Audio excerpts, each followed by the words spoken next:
Thank you for joining us for the Fox 44 News live coverage of the Central Texas solar eclipse. Here's a live look from Woodway, and as you can see, less and less sun. And we just stepped outside and looked for ourselves, me, you, and Michael Point, and it looked pretty cool. Central Texas hospitals have been gearing up for this day to help anyone in need. Advent Health Central Texas has been working for 6 months with local officials to make sure everyone is taken care of. Advent Health Central Texas President and CEO Kevin Roberts says the biggest variables they have to consider are traffic and cell phone coverage. Traffic control measures went into effect Sunday due to Advent Health's location right beside Central Texas College's solar eclipse event. In-house resources are also being provided.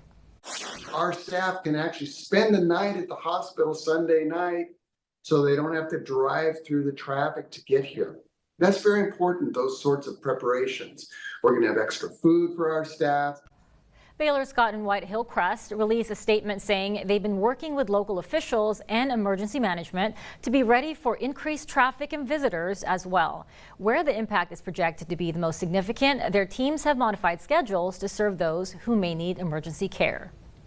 And the Waco-McLennan County Office of Emergency Management says there are over 20 camera trailers scattered across the community to help manage traffic during the eclipse. Fox 44's Earl Stoudemire talked to the McLennan County Emergency Management earlier about security measures.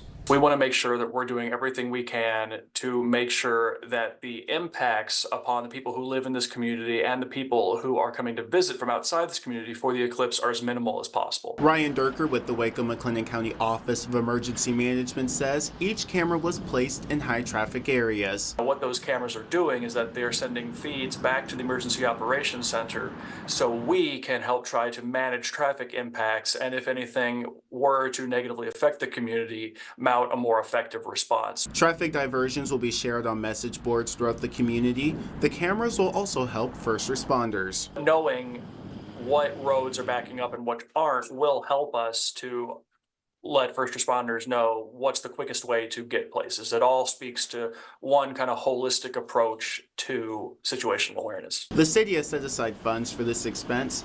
In terms of personal privacy, Ryan says the city will not be collecting data. They are not recording. They do not have license plates, readers.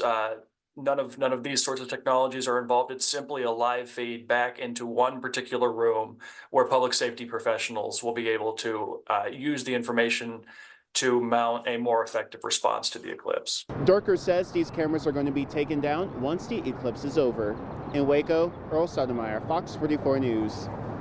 We are roughly 10 minutes away from the Central Texas solar eclipse reaching totality, and there are still some clouds in Woodway. That's right. Let's check to see what it looks like in Killeen. Fox 44 meteorologist Xavier Colon is at Central Texas College. Xavier, what are you seeing over there? Yeah, Adam and G, we see it's almost dark right now. We can see all these clouds coming into our area. We see that this is coming into our totality. Again, we're just minutes away of what's happening, but right now everything's electric. We got music going on, we have food, we have vendors, we have a whole bunch of trinkets we can buy. We got music going on. They just played Total Eclipse of the Heart.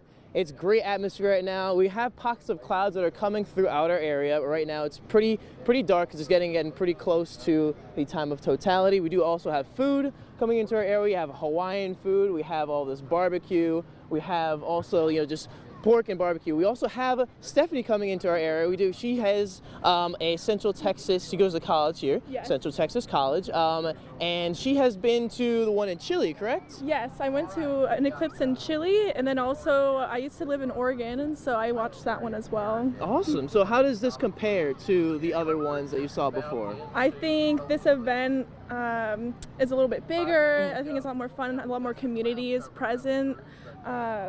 It's also a lot warmer outside because the one in Chile was during the winter, and Oregon is cold year round. So yeah. And also you just talking about like how the atmosphere is about the clouds coming through our area, how the picture of the eclipse happening, and how it's comparing to the other ones. And really just getting a real great picture of that. No, yeah, today's a lot. I mean, there's a bunch of clouds today. We keep trying to look at it. We can't look at it because we're gonna burn our retinas. But every 5 minutes, I'm like trying to put my glasses on. But for the most part, it's a great day to be watching it. It's nice and warm. Yeah, it's awesome. And the winds are starting to whip up a little bit because we do have that severe weather that's coming through into the overnight hours of today. And just not out of the woods. We have all this severe weather weather coming through, but it's pretty windy right now. Having more of that coming through our area, just about that total solar eclipse happening. It's about this just totality when the moves in front of the sun. It's, coming through. It doesn't. Last time this happened in Texas was about 250-ish years ago, but right now we have just a great opportunity, again, once in a lifetime opportunity to be here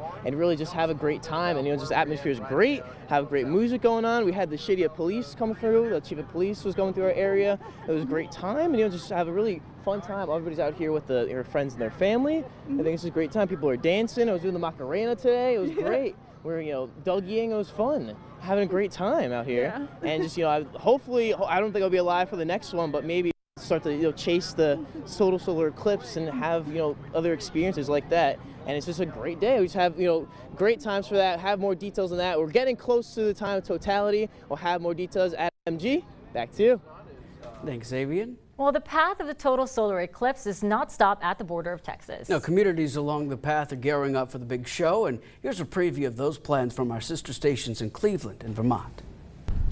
Hello everyone, I'm Roosevelt Leftwich and welcome to Cleveland, Ohio, where we're going to have a very, very busy weekend. Not just one day, but a busy weekend for the eclipse. First of all, the NCAA Women's Final Four is going to be held that weekend, and that's going to bring about 30,000 people into town. And then also the Cleveland Guardians, that's the day they're scheduled for their home opener. They moved the game to 5 from 1 o'clock because they're encouraging fans to come a little early, watch the eclipse with them, and then watch some great Guardians baseball over at Progressive Field. Cleveland is also home to NASA Glenn Research Center, and NASA is rolling out the red carpet all along the lakefront. They're setting up many different displays, they're having exhibitors, and they're just bringing the whole community together to come in and watch the eclipse. Also, a town just to the west of us, Avon Lake, is one of the center areas. They're going to be the darkest, the longest. And in Avon Lake, there's tons of events planned there as well. They're going to have almost a community festival as people gather in their area to experience darkness the longest. So we're going to have a lot of fun here during the April 8th eclipse, and we hope that you do too. I'm meteorologist Haley Boulay here in Burlington, where northern Vermont is anticipating hundreds of thousands of visitors coming to view the eclipse during generally what's known as a quieter month for tourism. But April is also not known for its sunshine. In fact, climatology for April 8th has clouds 70 to 80% of the time. Hopefully we can break that streak because the next eclipse in our area happens in about 50 years. Coming up, we are almost at totality. We'll check in with our team so we can all watch it together. You won't want to miss this once-in-a-lifetime event.